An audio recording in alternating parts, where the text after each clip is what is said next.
We know that you have heard us, and we have been pleased with what we have accomplished as a result of our chewing here together today.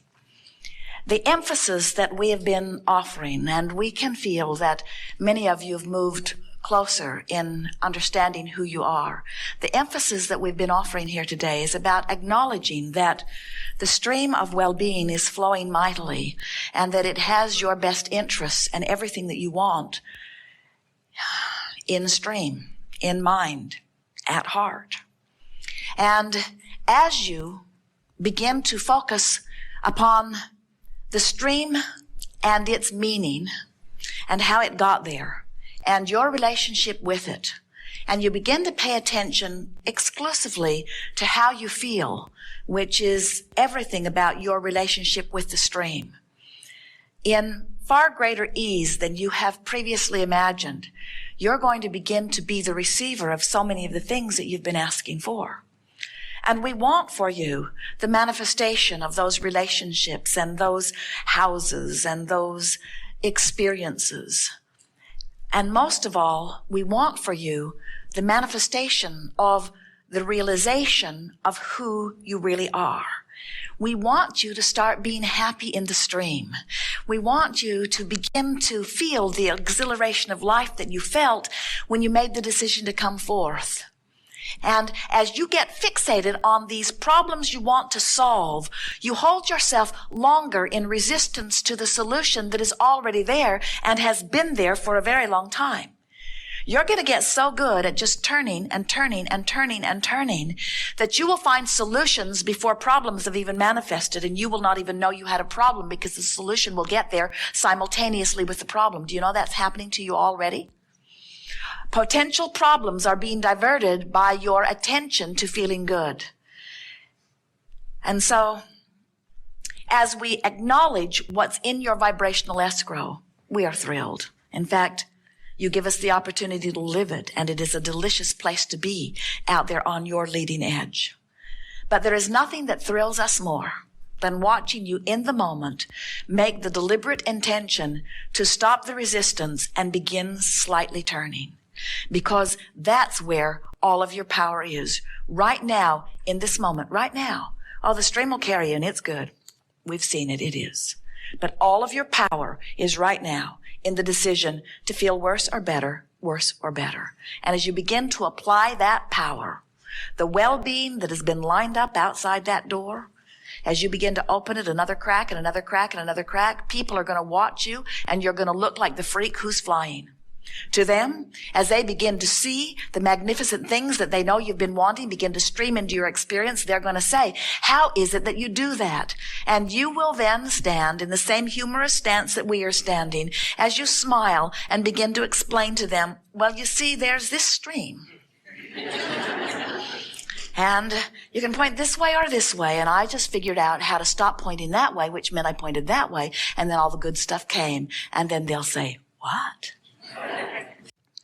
This stream of well-being is flowing so fantastically and getting faster and faster as physical beings explore the contrast of this time-space reality.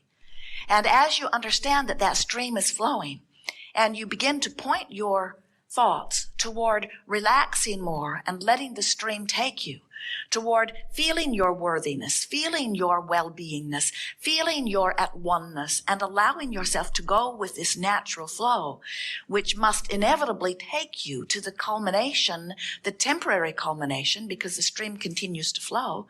Life continues to cause you to ask for more things, and the stream continues to get faster and faster as it fulfills your reason for being.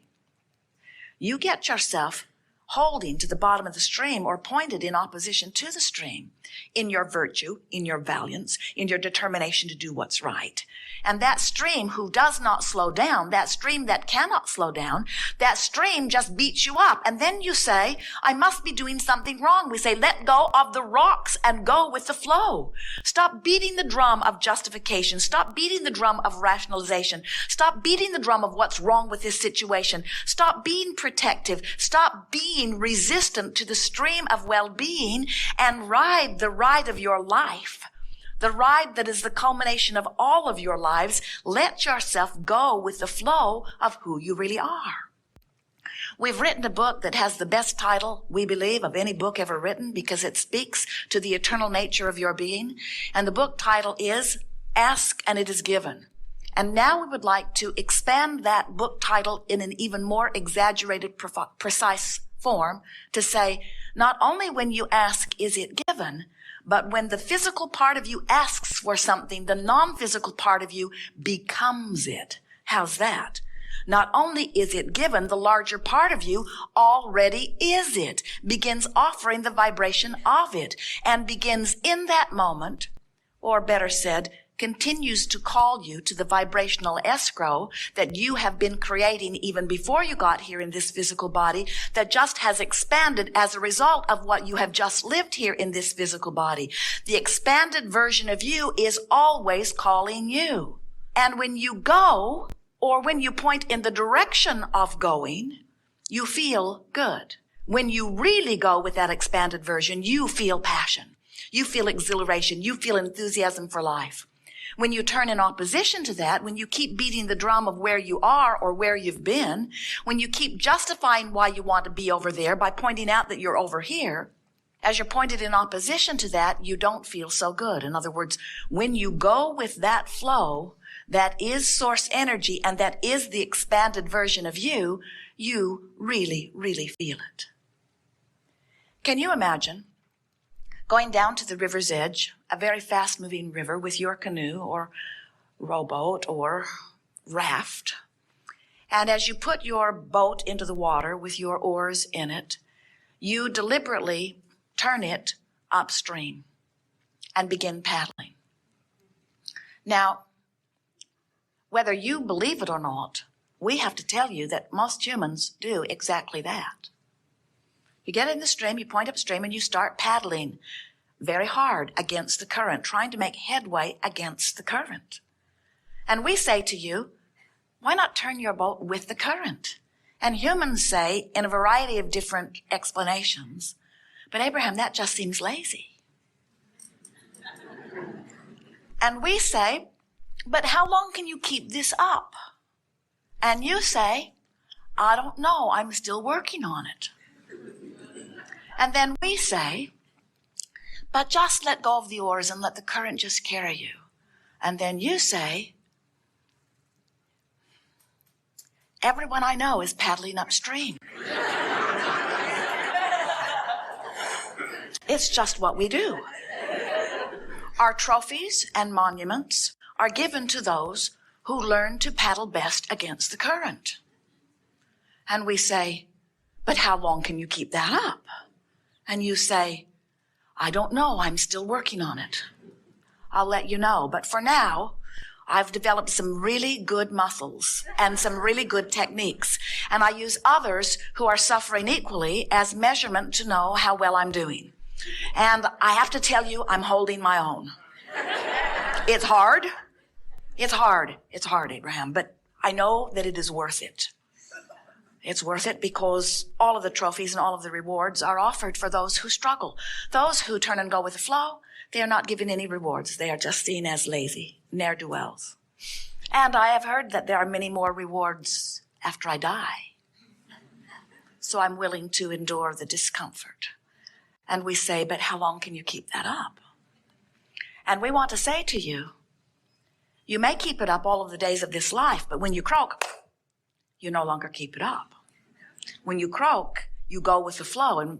And we want you to understand that this current of well-being, the current that is source energy, the current that is your inner being, the current that is your vibrational escrow, the current that is source energy looking out for you, who has become the non-physical vibrational embodiment of that which you are, is summoning you toward it. And there is a current that you cannot buck.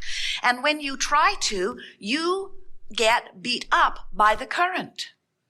Sometimes humans think that there is a stream of well-being and a stream of not well-being, and when things are not going well, they think they've just taken the wrong fork in the river, and they're going down that river where bad things happen. And we say, that's never, ever, ever what happens, because there is only one current, and it is a current of well-being. You never walk into a room and look for a dark switch. There is not one. You don't expect to flip a switch and have inky, misty darkness cover up the light. You get it, that you can resist the light, but that there is not a source of darkness. And there is not a source of evil or a source of sickness. There is just resisting the stream of well-being that would take you there if you would stop doing that thing you do that is not letting you, that is you not letting you go. We want you to realize that you are source energy in this physical body. And as you begin to remember that you are source energy in a physical body, and as you begin to reach for that realignment now that you are here in this physical body, now you'll begin to live life in the way you intended as you came forth into this physical body. I want to explain that to you in a little fuller fashion, because once you get the sense of who you are, then you can get about doing what you came to do. And we want you to realize that what you came to do was not something that was pre-described by someone else or even pre-described by yourself at another level. You came forth for the leading edge experience of attracting new information to help you make new decisions. You are very old, very clear, very wise, very source beings. And you know from that broader vantage point that you are eternal, that there will be no cessation to that which you are.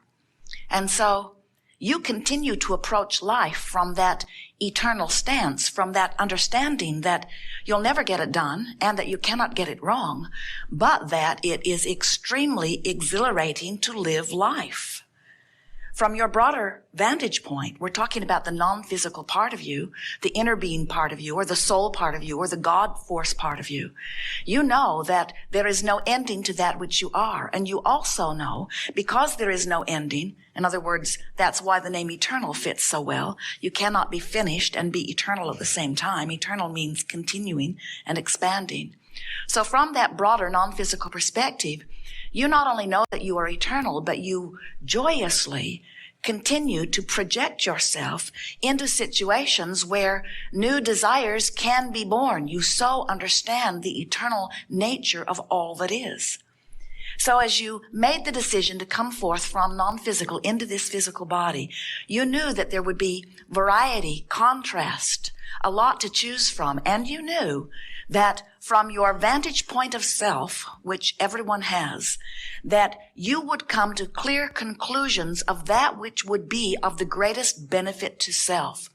You knew that it would not be possible for you to stand in the middle of any situation and not come to a clear understanding that I don't like this and that I would prefer this and that this feels better to me than this. In other words, you just cannot stop deciphering at all levels of your being. And you knew before you came into this physical body that when such a determination was born within you, or that a desire was born within you, or a preference was born within you, you knew and rejoiced in the idea that the universe would then expand because of that experience and that new desire.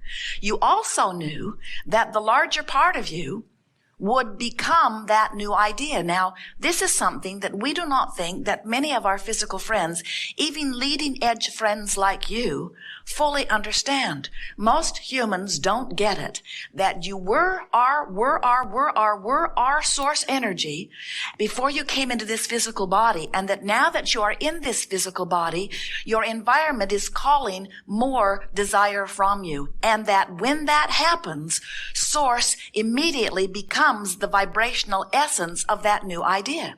In other words, when you don't have enough money and you want more money, the non-physical part of you becomes the liver, beer, receiver of that more money. It goes to what we lovingly call your vibrational escrow, where the source energy part of you abides and bees and calls you to it.